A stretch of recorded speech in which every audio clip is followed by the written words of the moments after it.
Automation nation, automation nation, automation nation, around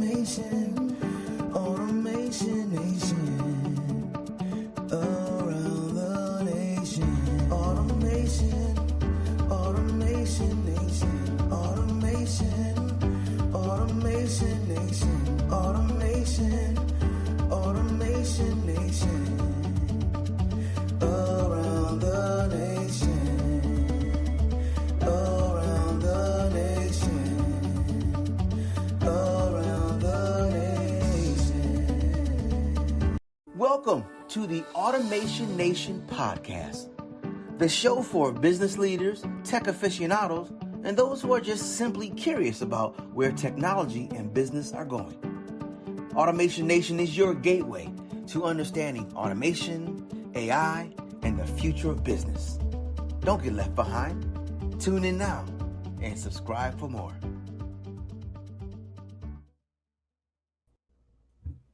Welcome, ladies and gentlemen, to another Automation Nation conversation.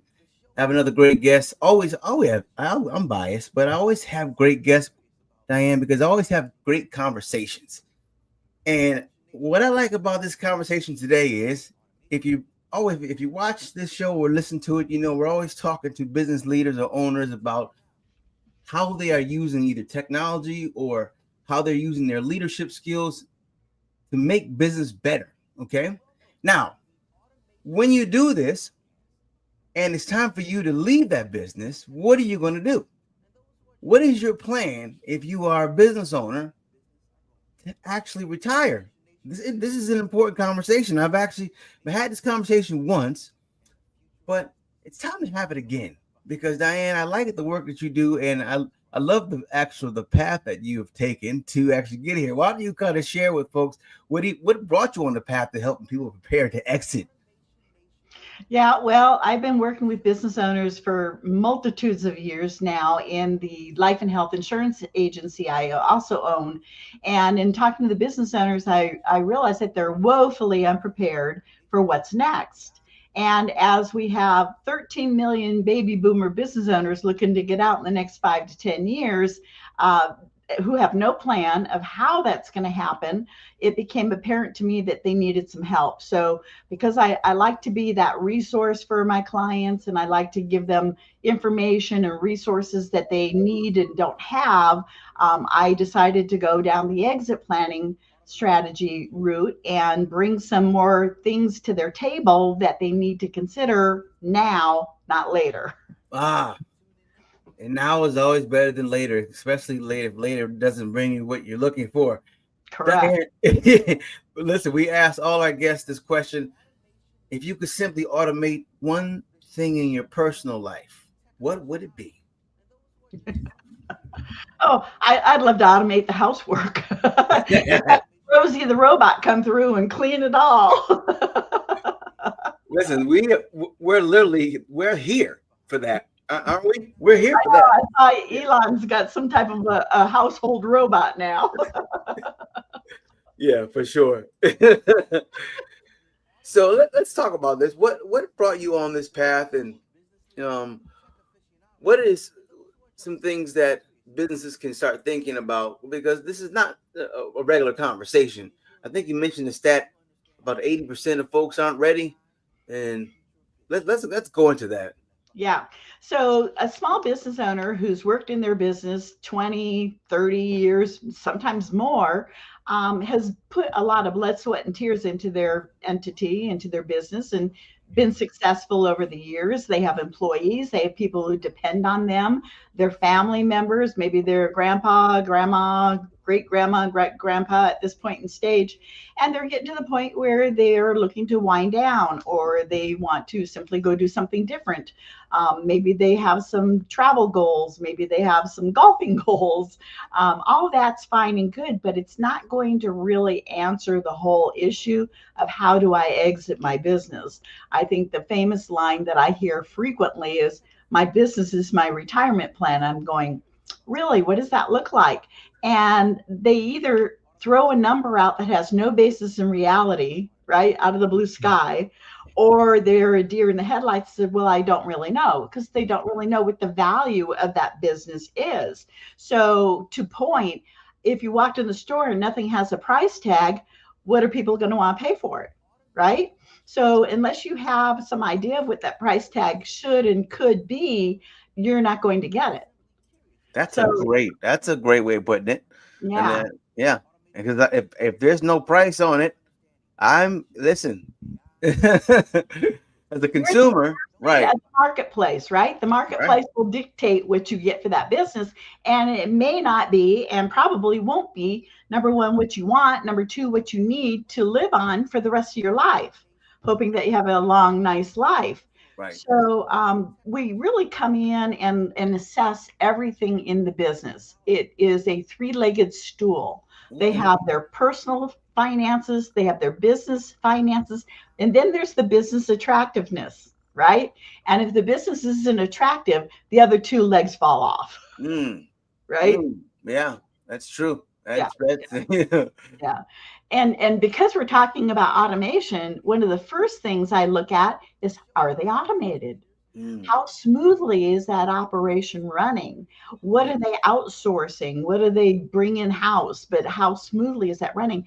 And to point again, a lot of times they don't have their standard operating procedures written down where somebody can access it. Those SOPs are critical when you're selling a business. Somebody wants to come in and see a turnkey business. yeah, They don't want to have to come in and clean house. right. They don't want to have to come in and design and figure out how to clean it up and make it work smoothly. They want to walk in and go, boom, it's working great. Mm-hmm. Because the less they have to do, the quicker they can be up and running and generating revenue. Well, not only Right? that, but a person who's going to buy a business wants to buy a business. They don't want to buy a job, True. right? True. True.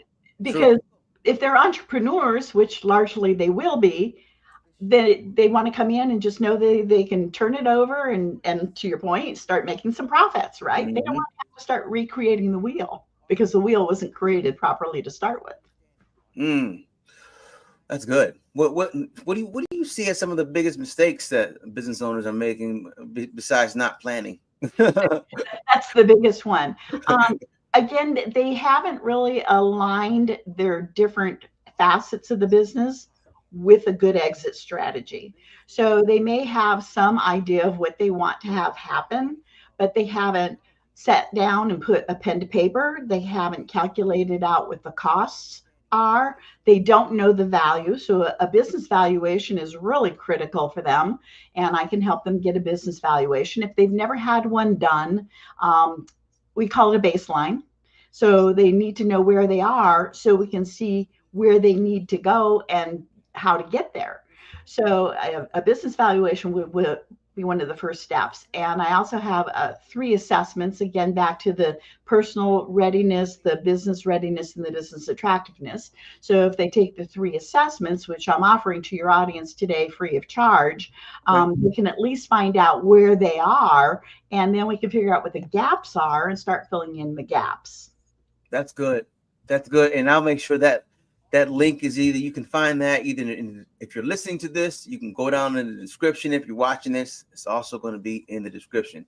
And speaking about steps, I want to actually touch on that 4-step process.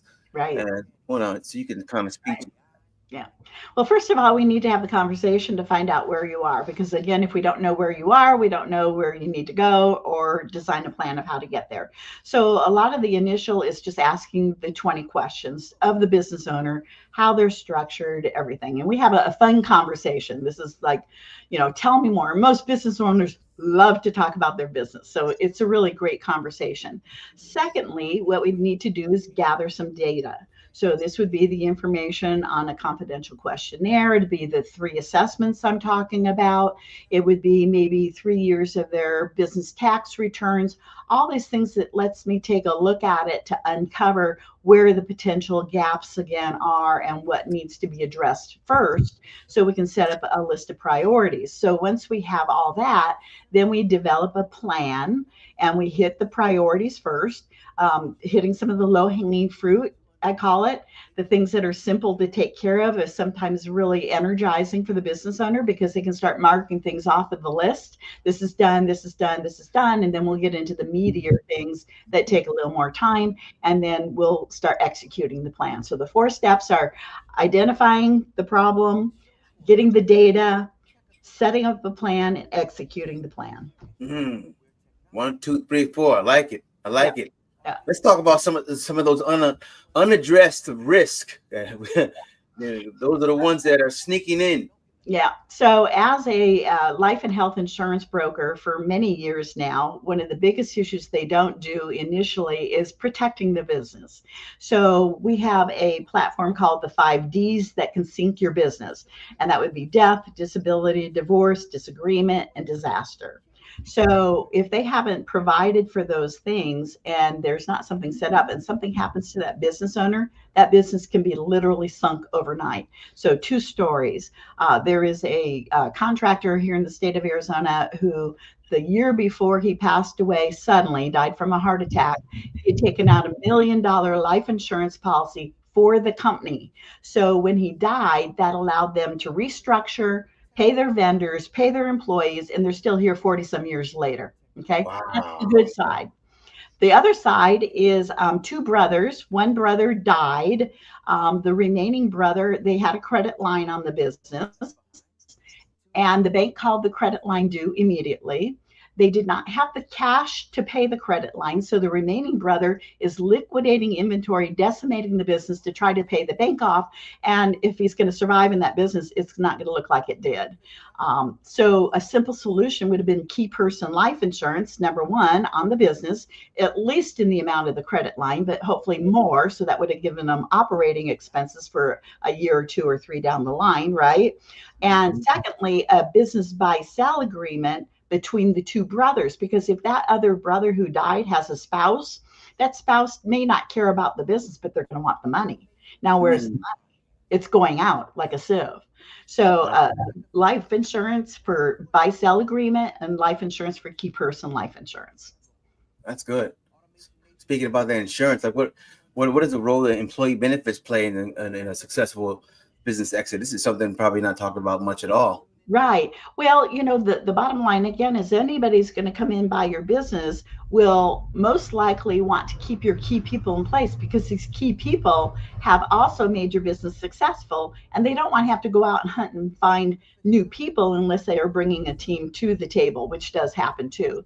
But along the way, your employee benefits are going to put some handcuffs, some golden handcuffs on your employees to hopefully keep them engaged in the business, make them feel valued, and also provide for them and their families. Because again, as a small business owner, you're not just providing for your family, you're providing for the employees' families as well. And that's a big responsibility. So providing a good, solid employee benefit program along the way can help you have that longevity. And I love hearing about employers who've had employees for 15, 20 years. These people have stayed with them, they're loyal, and they've obviously been doing a good job. Yeah. Speaking of a good job too, when you're doing a good job of renewing your insurance and compliance needs, it seems to work out for you in the end. The beginning too. Yeah. So the insurance, we're talking about that, and certainly there's some other things that we can install in their: disability coverage, business overhead coverage for the owner. So obviously they have overhead expenses. If they get sick or hurt and they aren't there and the income, the revenue stream for the company goes down, the business overhead expense will help them pay their expenses. It'll pay their salaries. It'll pay their rent. It'll pay their hard expenses, their recurring expenses. So this is very valuable too. And I've talked to people, even professionals, other advisors, who go, I didn't even know that existed. So that's another really important thing to cover. So down the road, they need to make sure that they have it. And number 2, your business is changing. It's evolving all the time, right? So your needs change. So to have a review and to go over these things is really important. And if you have other advisors, like your financial advisor and attorney, your accountant. I work really well with all of them. What I like is a team approach. I'm not coming in there and saying we're not doing this anymore, right? I'm going to talk to the people who are also helping you and make sure that we're all on the same page and all driving it in the same direction. All driving in the same direction. It's important because if you're driving in the same direction, the right direction, you're probably going to be doing well in business, which is going to affect your bottom line. It's going to also affect your opportunity to exit and what that looks like. Now, what would you say to these companies out here? And what would you say to them? Because a lot, I love the stat you said 13 million baby boomers are retiring. So within 5 to 10 years, it's going to be, but 80% of businesses are not ready. So what can you say to get people aware of this? Well, opportunities like this, Rob. So thank you for this because I preach it all the time. I'm involved in networking groups. I belong to a large membership group of CEOs from across the country, and I'm constantly harping on this. I have a friend in that group who's a real estate attorney in New York, and she came to me. She says, Dianne, I've been listening to you for 2 years. I know what you do, but I didn't get it until one of my clients died, and it was chaos. So she had me develop a template, an email template for her to send out to all of her clients, which was really smart on her behalf, because these advisors need to be having this conversation with their clients as well. Yeah. And largely, again, I find that they're not even talking to them about exit strategy because they're so involved in the day-to-day stuff. So that's really a big hole and a big in the planning process. So again, if I come in, I can get your other advisors on board, let them know what we're doing, why we're doing it. They'll all benefit from it, right? If you're successful, they're going to benefit more. Your financial advisor is going to have more money to invest if we have a successful sale. Yep. You know, if you have to shut the business down for some reason, everybody's out. Everybody. Yeah, exactly. Exactly. And we talked about, you brought up automation earlier and the importance of it, because super important. Where we are right now in today's age in business and technology, it's just like having digital employees, and the more automation and technology you have, it's literally the more hands you have on deck. And so I know you probably talk to businesses about what they have and what they don't have. Well, what does that conversation look like when you're talking to them? Yeah, I can pretty much assess it right out of the gate. If they're old school and they're using Excel spreadsheets, nothing against Excel, but that's not the way to run a business anymore. There's so many good programs out there for them to automate, from automating their processes to automating their invoicing, using QuickBooks or their other accounting program properly. A lot of people don't even know how to use the extent. So I will bring people in who are experts in that particular area to train them and help them set it up properly so it can become a smoother operation, more efficient, and in the long run, more profitable and more saleable. That's good. I love that approach. That's very effective. So you go in and you analyze, and then you help them understand what steps to take, because you actually don't need to take all the steps people would take. Sometimes you do too much, and then you do nothing, But if you do the right thing, you can just do so much. It's just so true. Yeah. So, doing the right thing is fine, but if you don't have a plan, how do you know what the right thing is? 100%. Right? You're just kind of shooting in the dark. Yeah. Like, oh, this looks like a good program. And I know so many people, myself included, very honestly, who have bought programs and you think it's a great thing and you never use it, right? Yep. So that's money out the door. So somebody needs to hang over your shoulder. And that's the other big fault of the business owner, is thinking they need to do everything by themselves. They do not, they should not, they could not. Okay. So in order to be successful, they need to learn how to bring in other resources, other people, other advisors who are experts in their area that they're not experts in. I always tell somebody, if you're not an accountant, don't do your own books. Right. That was the first lesson I learned. Yeah. Don't even think that you know how to do this. Smart. No, it's not easy. It's not easy, and it's very inefficient, and it can get you in big trouble.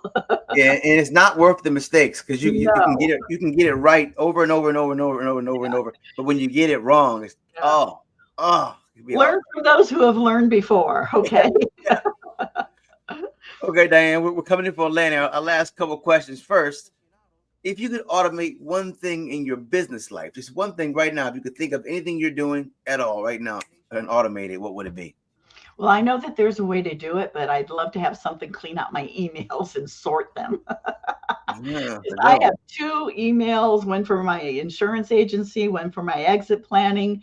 And, I have it in focus and I have an other, and it's just like, it's a mess. So something to come in and fix my emails. That's a good one. That's a good one. Yeah, you're right. It does exist. These are all new though, but it's amazing.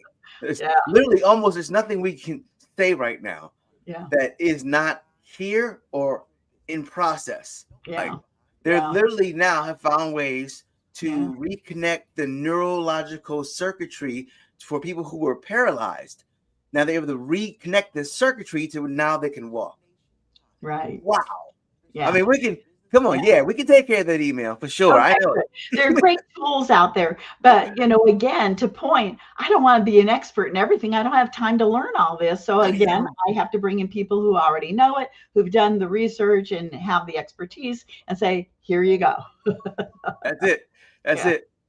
All right, Dan, give us your best piece of business advice and your favorite quote. Okay, so my best advice is don't delay, do it today. And that sounds like a good quote too.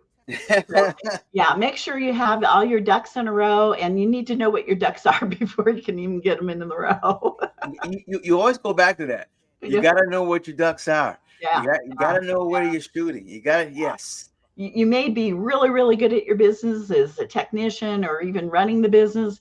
But when it comes to all the other things that you need to be concerned about, number one, you don't have the time, you don't have the expertise. So bring in people who can help you. So good. Dianne, what's the best place for people to get in contact with you and share anything else that you have going on or coming up? Sure. Well, I'm on LinkedIn. I'm on Facebook. So you can absolutely message me there. My exit planning company is Fresh View Business Solutions. And you can also find me on YouTube at Fresh View. That's FRESHV is in Victor UE. So if you go into YouTube at Fresh View, you'll be able to pull up some videos I've done on all these topics. All right. And of course, you can just come down to the description. I'll have the link right there, as well as you were speaking about some wonderful giveaway. Can you say that again so folks know what that is? The three assessments, and I'll have to get you the link for that. One of my people has to do that because it's not my forte. Have your people talk to my people, and we'll get it to the people. Yeah, exactly. So right. The three assessments are personal readiness, business readiness, and business attractiveness. Super important. And once you do those, if you want to have a conversation, we can go over it and start you on a good path. I like it. Dianne, thanks for being here. Thank you. Appreciate it. And remember, you don't know what you don't know. So That's get around someone who knows more than you know, and then you might know. Yep. Automation Nation, Automation Nation.